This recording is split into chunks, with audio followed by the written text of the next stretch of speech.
Assalamualaikum warahmatullahi wabarakatuh.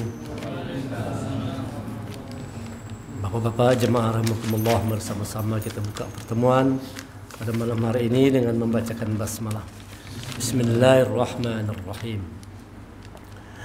Innal hamdalillah nahmaduhu wa nasta'inuhu wa nastaghfiruh wa na'udzu billahi min syururi anfusina ومن سيئات أعمالنا من يهد الله فلا مضل له ومن يضلل فلا هادي له أشهد أن لا إله إلا الله وأشهد أن محمدا عبده ورسوله لا نبي بعده اللهم صل وسلم على محمد رسول الله وعلى آله وصحبه ومن تبعه وله إلى يوم القيامة رب اشرح لي صدري ويسر لي أمري واحلل عقدة من لساني يفقهوا قولي رب زدني علما وارزقني فهما فقال الله تعالى في القرآن الكريم أعوذ بالله من الشيطان الرجيم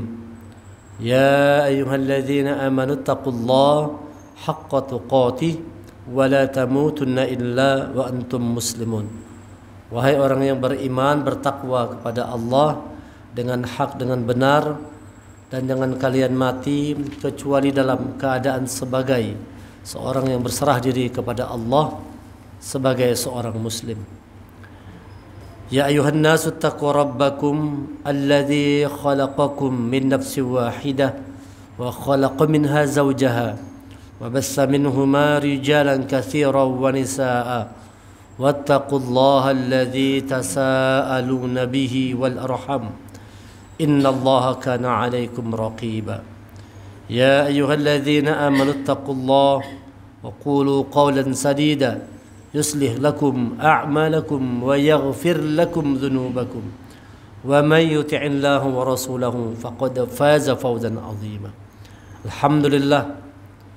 Rasa syukur mari sama-sama kita haturkan kehadirat Allah Subhanahu wa taala atas segala limpahan rahmat, taufik dan hidayah yang Allah berikan kepada kita semua.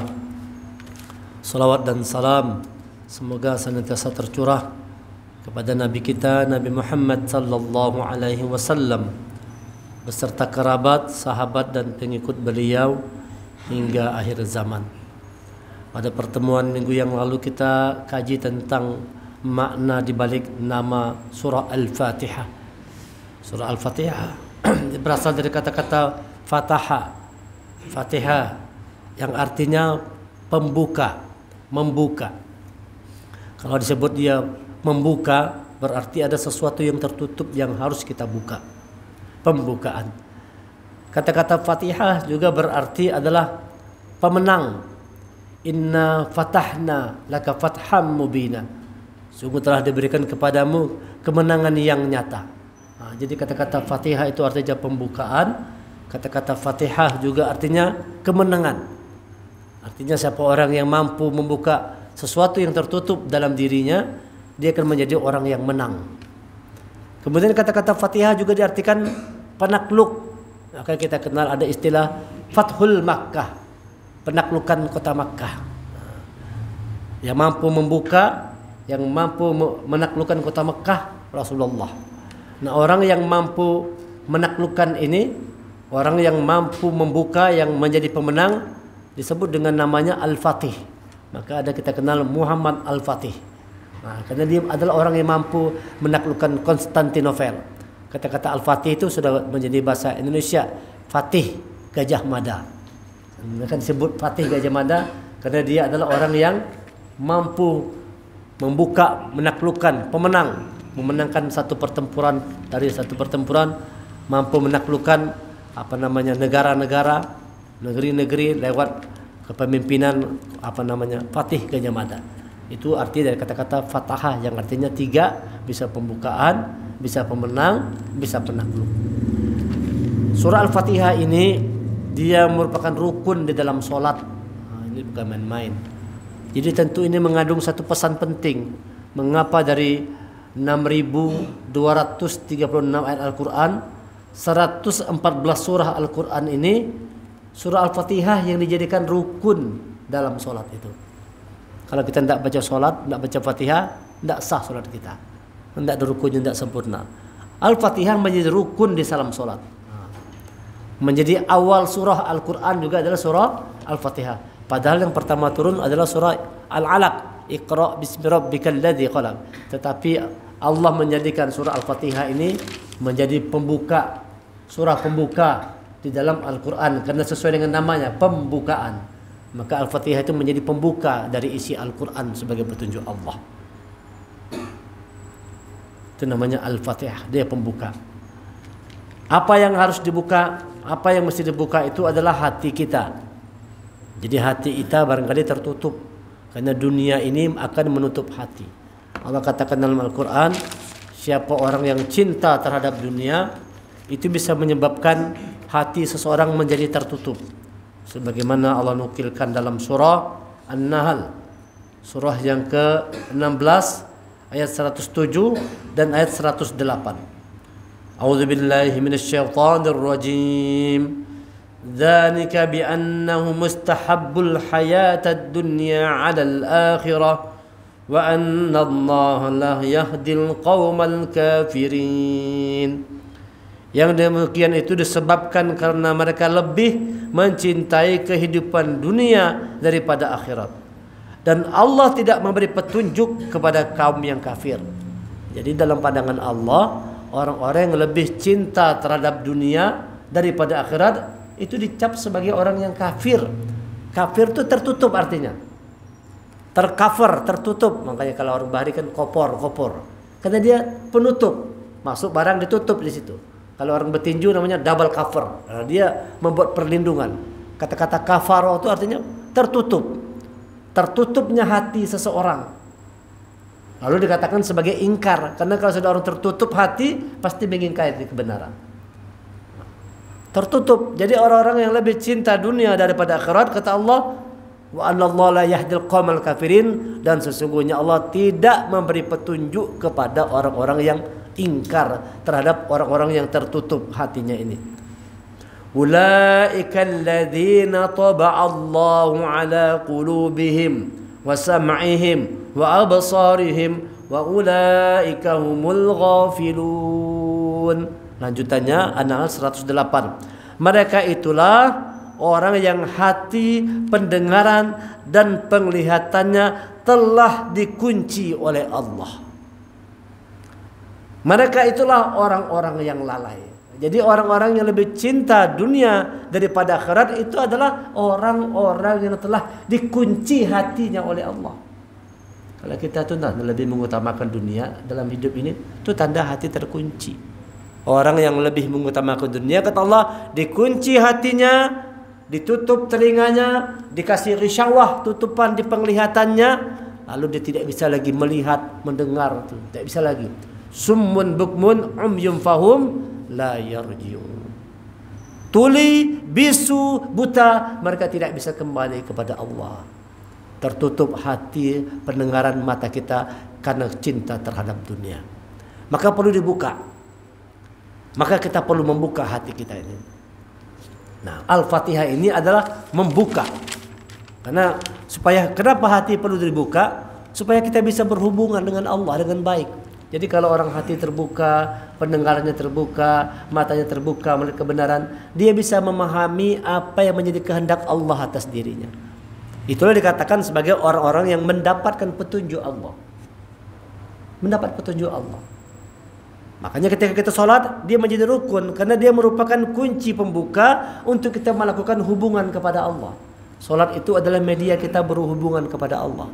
Diawali setelah takbir itu, langsung kita membaca surah.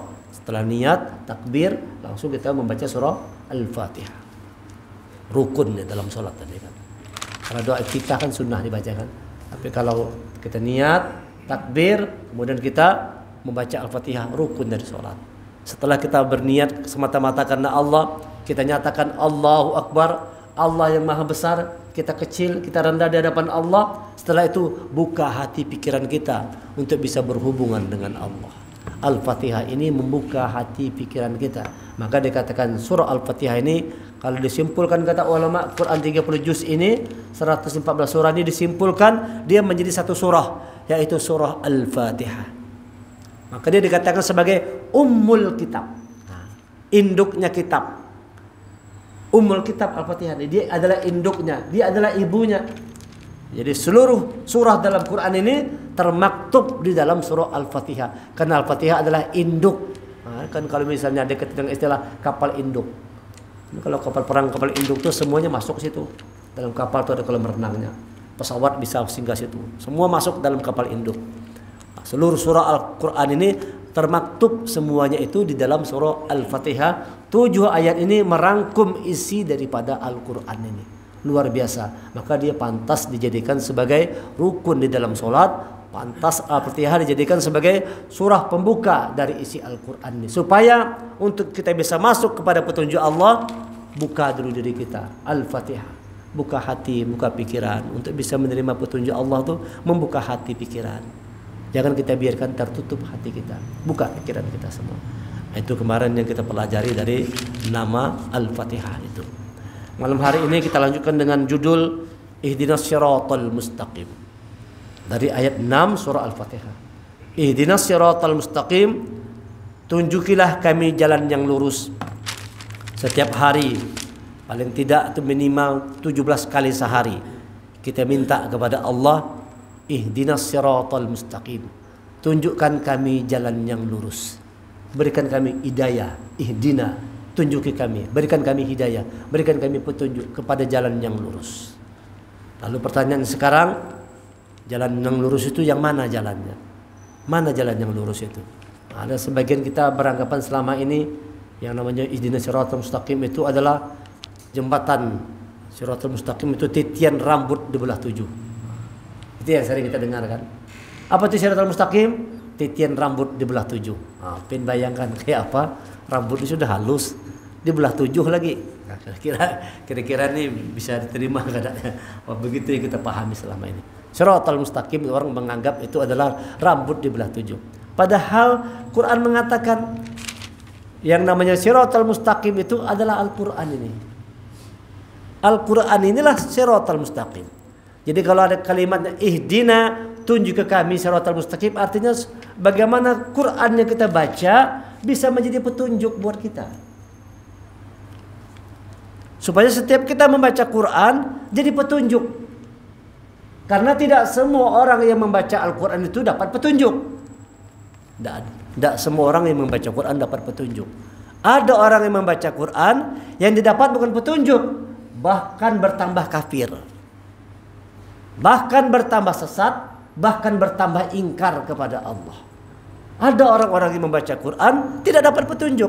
Makanya kita minta ihdina, tunjuk ke kami Siratal Mustaqim. Artinya setiap kita baca Quran, kita mendapatkan petunjuk Allah di sana. Nah, jangan sampai tadi apa yang menyebabkan orang membaca Quran itu tidak bisa mendapat petunjuk Allah. Allah jelaskan dalam surah At-Taubah, surah yang ke-9 ayat 124 dan 125. A'udzu billahi minasyaitonir rajim. Wa idza ma unzilat suratun faminhum man yaqulu ayyukum zadathu hadhihi imana fa ammal ladzina amanu fazadathum imanan wa hum yastabshirun. Dan apabila diturunkan suatu surah, maka di antara mereka orang-orang munafik ada yang berkata, siapakah di antara kamu yang bertambah imannya dengan turunnya surah ini? Orang munafik itu bahasanya menyambati, menghina. Turun Quran nambah iman kada? Jar orang munafik. Baca Quran nambah iman kada? Wah, jar orang kafir nih. Memadahkan ini. Adapun orang-orang yang beriman, maka surah ini menambah imannya dan mereka merasa gembira. Jadi kalau orang beriman baca Quran, bertambah iman. Kalau orang beriman itu mendengarkan Quran, itu iman bertambah. Dan merasa gembira. Alhamdulillah, senang. Mendengarkan Quran itu senang. Bukan malah marah. Kalau orang tidak punya iman, mendengarkan Qurannya kadang-kadang bisa marah, bisa sarik, bisa hamuk, dan bisa tersinggung. Macam-macam responnya. Ada orang yang dengarkan Quran ini marah, seperti Abu Lahab. Abu Lahab dengar Quran marah dia. Benci dia, tersinggung dia, sakit hati. Tabbat yada abi lahabin wa tabb. Celaka kedua tangan Abu Lahab. Marah Abu Lahab dengar surah itu. Karena Abu Lahab tidak punya iman. Jadi orang-orang yang tidak punya iman itu salah satu tandanya mendengarkan Al-Quran mereka tidak bergembira. Yang ada bertambah keras hati, bertambah marah, bisa benci dan sebagainya. Allah katakan orang yang beriman itu kalau dengan Quran bertambah imannya dan mereka merasa gembira. Selanjutnya di ayat 125-nya, wa ammal ladzina fi qulubihim maradun fazadathum rijsan ila rijsihim wa matu wa hum kafirun. Dan adapun orang-orang yang di dalam hatinya ada penyakit, maka dengan surah itu akan menambah kekafiran mereka yang telah ada dan mereka akan mati dalam keadaan kafir. Jadi ada orang yang dengan Quran ini bertambah kekafirannya. Kenapa? Dalam hatinya ada penyakit. Jadi kalau orang hati itu berpenyakit, walaupun baca Quran tidak dapat petunjuk Allah. Maka hati perlu dibersihkan. Hati perlu dibersihkan. Dalam hati tidak boleh ada keangkuhan, tidak boleh ada kesombong, tidak boleh kezaliman, tidak boleh kemunafikan. Hati harus lapang, hati harus luas. Menerima petunjuk Allah itu kuncinya hati kita harus lapang. Hati harus lapang menerimanya. Kalau hati kita sempit, tidak dapat petunjuk Allah. Orang-orang yang dalam hatinya ada penyakit itu biasanya sempit hati, lalu sulit untuk menerima sebuah kebenaran. Tidak sanggup menerima sebuah kebenaran. Tersinggung, marah dan sebagainya. Ini barangkali orang-orang yang sudah membaca Quran tapi belum atas siratal mustaqim. Dia sudah baca Quran tapi belum dapat petunjuk. Kita minta kepada Allah, ihdinas siratal mustaqim, tunjukkan kami jalan yang lurus, dan jalan yang lurus itu adalah Al-Qur'anul Karim. Di mana Allah jelaskan, kita lihat pertama Allah jelaskan di dalam Al-Qur'an surah Asy-Syura, surah yang ke-42 ayat yang ke-52. A'udzu billahi minasyaitonir rajim. Wa kadzalika auhayna ilaika ruham min amrina ma kunta tadri mal kitab walal iman walakin ja'alnahu nura nahdi bihi man nasha'u min ibadina wa innaka latahdi ila siratim mustaqim. Dan demikianlah kami wahyukan kepada Muhammad ruh Al-Quran. Jadi Quran ini Allah katakan dia ruh. Dia ruh. Al-Quran ini ruh. Kalau sesuatu yang punya ruh berarti dia hidup. Ini Quran ini hidup, Pak. Quran ini bukan tulisan di atas kertas. Ini mushaf. Ini mushaf. Allah katakan di surah 6 nanti ayat 2, ayat 7, Quran bukan tulisan di atas kertas. Wahyu Allah bukan tulisan di atas kertas. Ini kertas. Ini bisa disobek nih. Bisa kita sobek. Bisa kita bakar. Bisa dibakar tidak? Ambil api bisa kita bakar. Mau kita sobek, bisa sobek. Bisa dimakan rayap. Bisa makan rayap. Lawas kada dibuka, dimakan rayapnya. Allah katakan wahyu Allah itu bukan tulisan di atas kertas. Bukan. Dia ruh, dia sesuatu yang hidup. Makanya kalau kita baca Quran, mengapa tiba-tiba bisa nangis? Apalagi misalnya orang yang pergi haji umroh. Itu kalau dengar imam tuh baca Quran, tuh nangis kita. Padahal kita bisa belum tentu tahu artinya. Belum tentu yang mendengar ini tahu artinya. Tapi mengapa bisa membuat hati kita terguncang, jatuh air mata kita?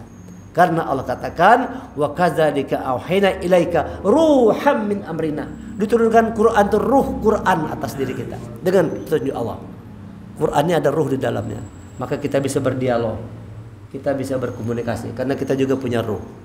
Kalau kita sudah kehilangan ruh, diajak berpandir, diajak komunikasi, nah tidak bisa lagi dah.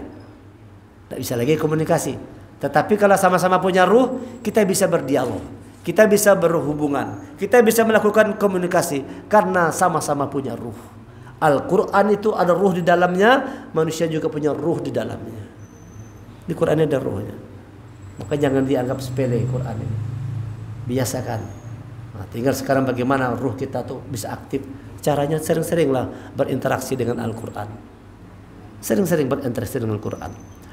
Ma kunta tadri mal kitab walal iman. Sebelumnya engkau tidak mengetahui apakah kitab Al-Quran dan apakah iman itu.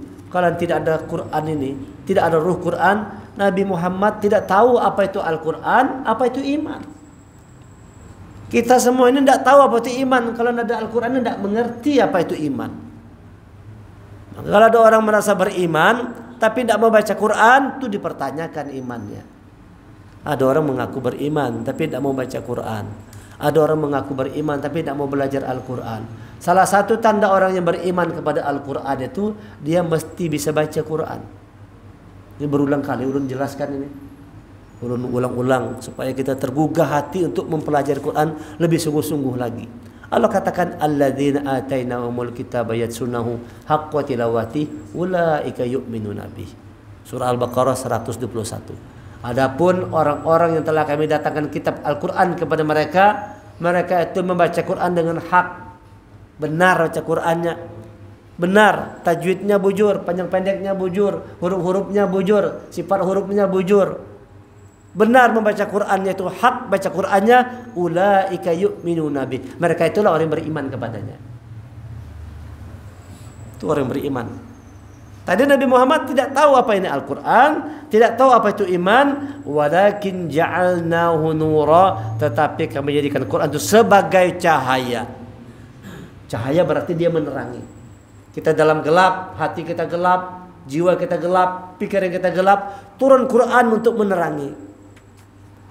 Walakin ja'alnahu nura, dia cahaya yang menerangi. Ini ada Quran ini kita gelap. Orang-orang yang tidak mau baca Quran itu gelap dalam kehidupan.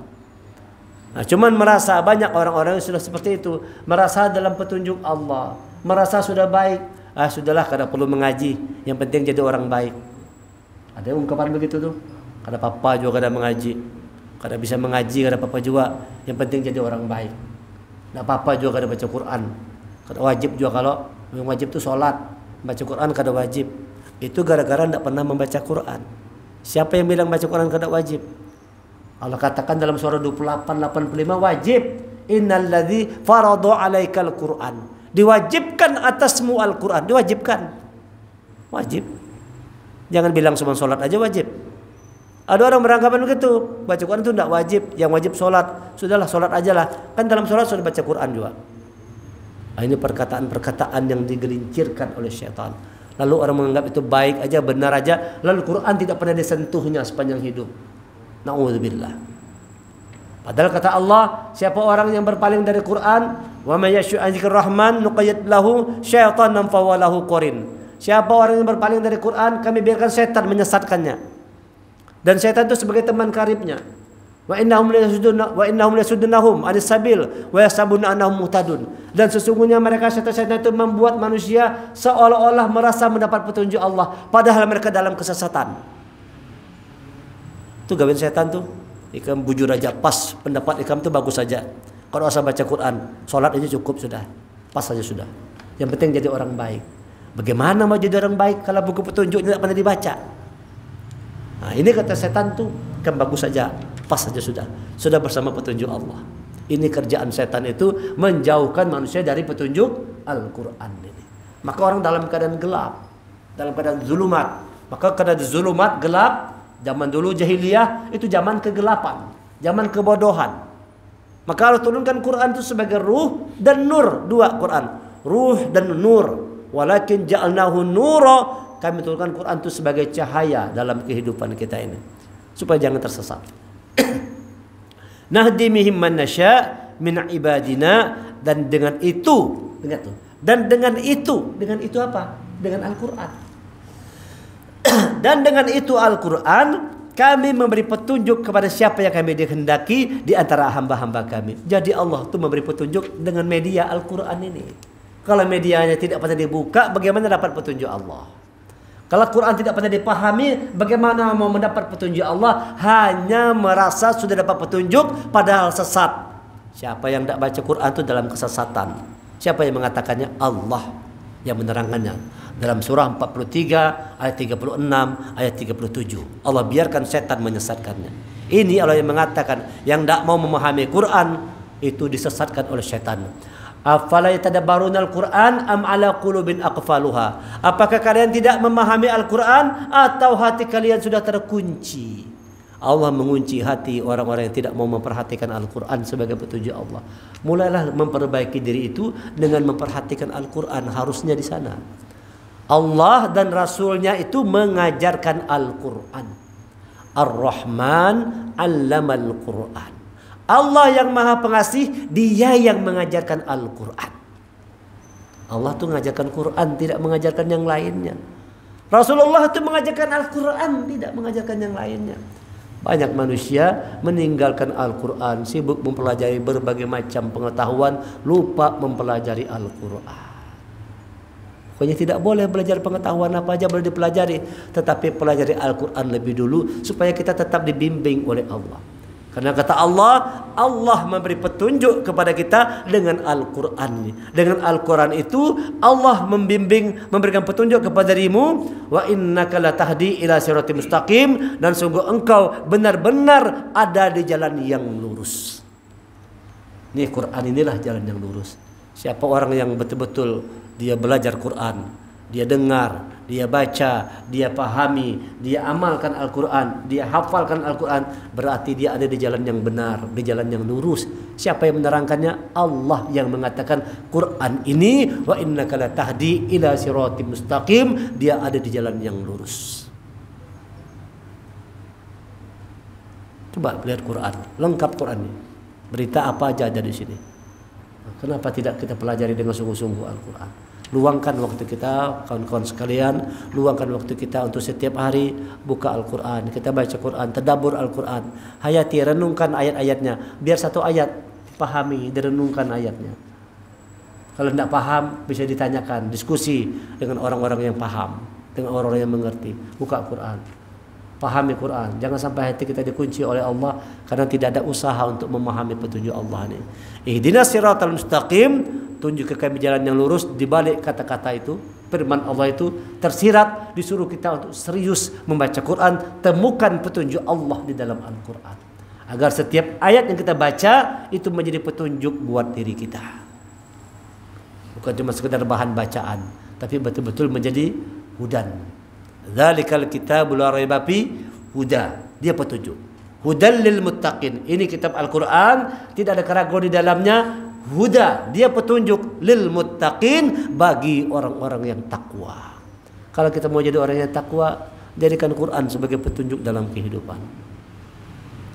Nah, jangan tinggalkan Al-Quran, jangan berpaling jauh dari Al-Quran, pasti celaka. Orang yang jauh dari Quran hidup akan celaka, hidup akan sengsara. Nanti di yaumil akhir tidak ada yang menolong kita. Quran ini menemani kita. Jadi kita hidup di muka bumi ditemani Quran. Kalau kita dekat dengan Quran, dia akan memberikan ketentraman dalam hati kita. Setiap kita baca Quran itu mendatangkan kedamaian dalam hati. Kita bisa merasakan itu. Baca Quran hati jadi tentram. Di dunia kita didamping Quran. Masuk kubur, dalam kubur Quran itu menjadi cahaya dalam kubur kita. Iqra'ul Quran fa innahu ya'ti yaumal qiyamah syafi'an wa ashabi. Baca Quran, sesungguhnya Quran akan datang syafi'an pada hari kiamat, syafi'an menjadi syafaat wa ashabi, dan menjadi sahabat, mendampingi. Masuk kubur kita ditemani oleh Quran. Karena Quran adalah nur, cahaya dalam kubur, cahaya terang dalam kubur itu. Orang yang selalu baca Quran itu akan punya cahaya yang terang di alam kuburnya nanti. Yang senang membaca Quran setiap harinya. Itu janji Rasulullah lewat hadisnya, dinyatakan demikian. Nawwiru buyutakum bisolah wa tilawatil Quran. Cahayai rumah kalian dengan solat dan baca Quran. Lihat, suruh menerangi rumah supaya dengan Quran itu bercahaya, tidak gelap kita dalam rumah itu. Semua dalam rumah dalam cahaya Allah, dalam petunjuk Allah. Siapa itu? Orang-orang yang selalu mencari petunjuk Allah lewat Al-Quran ini. Cari petunjuk Allah di dalam Al-Quran. Cari petunjuk Allah dalam Al-Quran. Di ayat yang lain di surah Asy-Syura, di surah Az-Zukhruf. Surah Az-Zukhruf surah 43 ayat 42 dan ayat 43, ayat 44. 43 44. Fastamsik billadzi uhiya ilaik innaka ala siratim mustaqim. Fastamsik billadzi uhiya. Pegang teguh, maka berpegang teguhlah engkau kepada apa yang telah diwahyukan kepadamu. Apa yang diwahyukan kepada Rasulullah? Al-Quran. Pegang teguhlah apa yang telah diwahyukan kepadamu. Cuman kalau diterjemahkan itu diartikan agama. Kalau agama kan ad-din harusnya, kalau ad-din kalau agama kan ini uhiya, hayyu itu adalah wahyu maksudnya. Nah, jadi sebenarnya kalau di apa namanya terjemah perkata diartikan sini uhiya itu adalah wahyu. Fastamsik billadzi, maka pegang teguhlah Al-Quran yang diwahyukan kepadamu. Begitu maksudnya. Pegang teguh Al-Quran yang telah diwahyukan kepadamu. Yang namanya pegang teguh itu ya bukan teguh gini ya. Teguh. Maksud pegang teguh itu ya dia dibaca, dipahami, diamalkan, dijadikan hudan, dijadikan petunjuk dalam kehidupan. Itu maksudnya megang teguh, bukan dipegang ini cium taruh pulang kan. Ada orang kita paham kan, ini kena paham pegang teguh tadi, ambil Quran cium taruh lagi di atas lemari. Prinsipnya gitu kan. Saban hari megang Quran aja bang, tapi cium aja taruh pula ke atas. Ada begitu tuh. Ulun dulu ada pernah melihat begitu tuh, bukan jauh-jauh, kadang-kadang dari keluarga kita ada itu kalau kan ada gitu. Ulun perhatikan ke rumahnya keluarga tuh kayak itunya. Masalah hari-hari cium Quran taruh lagi, nggak dibaca tapi cium aja. Ya pegang teguh. Padahal masuk pegang teguh itu ya dibaca, dipahami, diamalkan, diterapkan dalam kehidupan. Allah katakan, fastamsik billadzi uhiya ilaik, pegang teguhlah apa yang telah diwahyukan kepadamu, yaitu Al-Quran.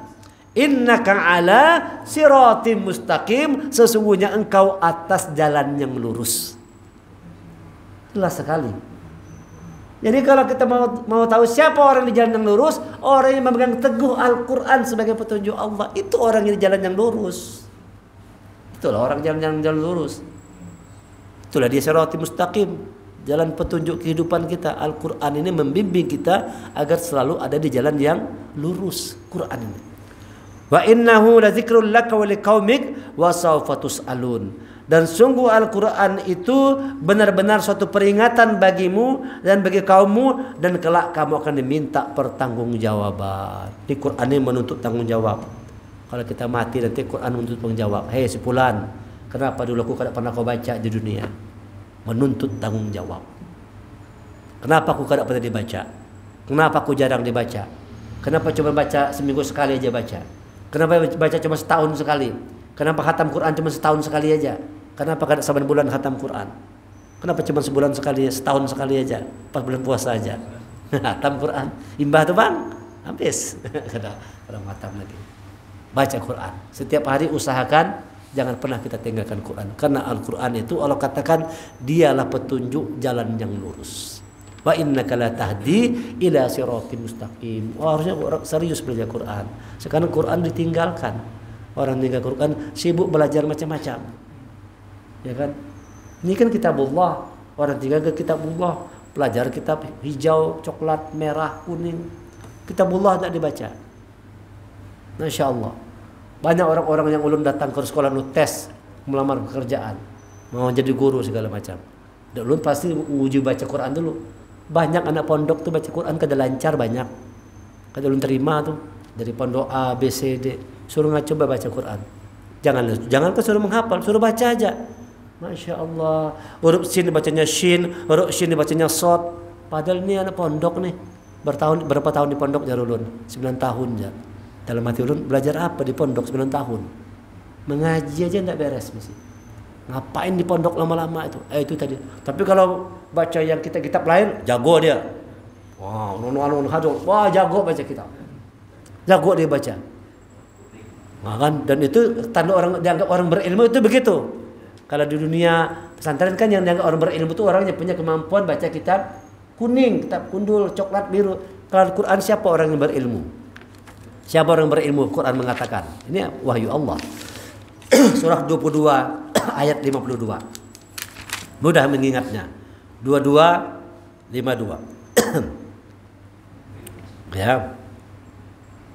Bukan. Surah 22 ayat 54. Ya, mohon maaf. 22 54. Al-Hajj ayat 54. Waliya'lamal ladzina utul ilma. Waliya'lamal ladzina utul ilma. Agar mengetahui orang-orang yang berilmu. Ini utul ilma, namanya utul ilma. Orang-orang yang diberi Allah ilmu pengetahuan. Orang-orang ulama-ulama, orang-orang yang luas pengetahuan. Wal ya'lamal ladzina utul ilma, agar orang-orang yang diberi ilmu mengetahui annahul haqqu min rabbik fayu'minu bihi fatukhbita lahum qulubuhum wa innallaha lahadil ladzina amanu ila siratim mustaqim. Dan agar orang-orang yang telah diberi ilmu meyakini bahwa Al-Quran itu benar dari Tuhanmu, lalu mereka beriman dan hati mereka tunduk kepadanya. Orang berilmu itu sederhana. Dia beriman kepada Quran, dia yakin Quran benar, maka dia pelajari, dia pahami, hatinya tunduk terhadap Al-Quran ini. Langsung tunduk hatinya.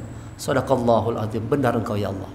Maha benar Allah dengan segala firman. Tunduk hatinya dengan Quran ini. Seangkuh apapun manusia, setinggi apapun ilmunya, kalau sudah dengar Quran, tunduk langsung hatinya. Begitulah yang dicontohkan peristiwa Umar bin Khattab yang mau membunuh adiknya tuh. Itu orang yang keras hati, yang mau membunuh adiknya tahu masuk Islam, bawa pedang, mau memancung leher adiknya. Begitu adiknya baca Quran, ketakutan adiknya. Tapi jar Umar terus baca terus. Begitu dengar Quran, Toha ma anzalna alaikal Qur'ana litashqa. Sampai ayat ke-14 jatuh pedangnya. La ilaha illa ana fa'budni. Aku ini ana fa'budni. Aku adalah abdimu. Kau Tuhan kami, engkau kami sebagai ana fa'budni. Kami adalah hamba-hambamu ya Allah. Langsung jatuh pedang Umar bin Khattab mendengarkan surah Toha dibacakan. Dengarkan Quran, langsung tunduk Umar bin Khattab. Mana Rasulullah? Bawa aku kepada Rasulullah. Aku mau bertemu Rasulullah. Menyatakan diri masuk Islam setelah mendengarkan Al-Quran. Bukan dengarkan kitab-kitab yang lain. Bukan dengarkan syair-syair yang lain. Mendengarkan Al-Quran lah yang melunakkan hati Umar bin Khattab. Sekarang orang dengar syair, apalagi Madil Wahyi ini. Kalau zaman-zaman orang nyebut salawat-salawat. Dan kayak orang pesta apa? Joget-joget. Joget-joget. Belum menyaksikan sendiri itu di lapangan rame ribuan manusia. Wah, pakai bendera-bendera. Nah, cuma tinggal dikasih minum aja mabuk tuh. Persis kayak gitu gayanya. Gini-gini semua. Apakah begitu dapat petunjuk? Apakah ada yang seperti itu tuh? Allah katakan tidak. Petunjuk Allah ada di dalam Al-Quran. Petunjuk Allah ada di dalam Al-Quran. Orang yang berilmu itu kata Allah adalah orang yang meyakini kebenaran Al-Quran, lalu mereka tunduk dan hati mereka tunduk kepadanya, dan sungguh Allah pemberi petunjuk bagi orang yang beriman kepada jalan yang lurus. Ini iman di jalan yang lurus itu. Imanilah siratal mustaqim, Al-Quran itu. Tundukkan hati kita terhadap kebenaran wahyu Allah. Itu tanda orang berilmu. Yakin Quran itu benar, dia pelajari dengan sungguh-sungguh, dia amalkan dalam kehidupannya. Bukan dengan yang lainnya. Allah memberi petunjuk dengan Al-Quran. Kembalilah kepada petunjuk Allah yang benar. Kalau kita kembali ke petunjuk Allah benar, itu tandanya kita ada di jalan yang lurus. Ihdinas siratal mustaqim. Mudah-mudahan apa yang kita pelajari menambah semangat kita untuk terus belajar. Dekatkan diri kita dengan petunjuk pertama dan paling utama, pelajari Al-Quran. Pelajari Al-Quran. Jangan sampai kalah Quran dengan yang lain-lainnya. Jadi Quran itu menempati posisi yang paling tinggi di pikiran kita nih. Dalam hati kita, Al-Quran menempati posisi yang paling puncak yang untuk kita pelajari. Imam An-Nawawi itu tidak pernah mengajarkan ilmu apapun kepada anak muridnya sebelum mengajarkan Al-Quran. Itu Imam An-Nawawi. Bacalah buku Imam An-Nawawi. Beliau tidak pernah mengajarkan ilmu apapun kepada muridnya sebelum mengajarkan Al-Quran terlebih dahulu. Suruhnya murid-muridnya menghafal Quran. Kalau sudah anak muridnya hafal Quran, sudah hafal, baru disuruhnya menghafal hadis. Sewaktu menghafal hadis, ternyata gara-gara menghafal hadis lupa Qurannya, stop menghafal hadis, kembali kepada Quran. Itu Imam An-Nawawi. Cuman perkataan itu jarang kita dengar sekarang. Jarang kita dengar. Perkataan itu tidak kita dengar. Padahal begitu pesan Imam An-Nawawi, pelajari Al-Quran terlebih dahulu sebelum mempelajari ilmu-ilmu yang lainnya. Sekarang orang macam-macam belajar A, B, C, D. Semua ada dalam Quran. Ilmu tauhid dalam Quran nih. Aku nak belajar ilmu tauhid. Gimana cara belajar ilmu tauhid itu? Quran mengatakan hadza balaghul linnas wal ya'lamu annahu huwa ilahu wahid. Ini Quran adalah petunjuk yang jelas dari Allah. Dia memberikan petunjuk untuk kita kenal siapa Tuhan kita yang satu. Tauhid kada tuh. Surah Ibrahim 14 ayat terakhir 52. Surah 14 ayat 52. Quran ini membimbing manusia untuk mengenal siapa Tuhan yang satu. Itu tauhid kada tuh. Pelajari Quran supaya mengerti. Nah, cuman sekarang Quran banyak ditinggalkan dengan berbagai macam ilmu pengetahuan. Sehebat apapun perkataan, kalau tidak sesuai dengan petunjuk Allah jangan diikuti. Sehebat apapun, siapapun orang yang menyampaikan, setinggi apapun ilmunya, kalau ucapan itu tidak sesuai dengan petunjuk Allah, bertentangan dengan Allah dan Rasulnya, jangan diikuti. Ikuti sesuatu yang pasti benar. Al-haqqu mir rabbik. Kebenaran itu dari Allah. Al-Quran kebenaran. Quran membimbing manusia ke jalan yang lurus. Ihdinas siratal mustaqim. Subhanakallahumma hamdika asyhadu an la ilaha illa anta astaghfiruka wa atubu ilaik. Assalamualaikum warahmatullahi wabarakatuh.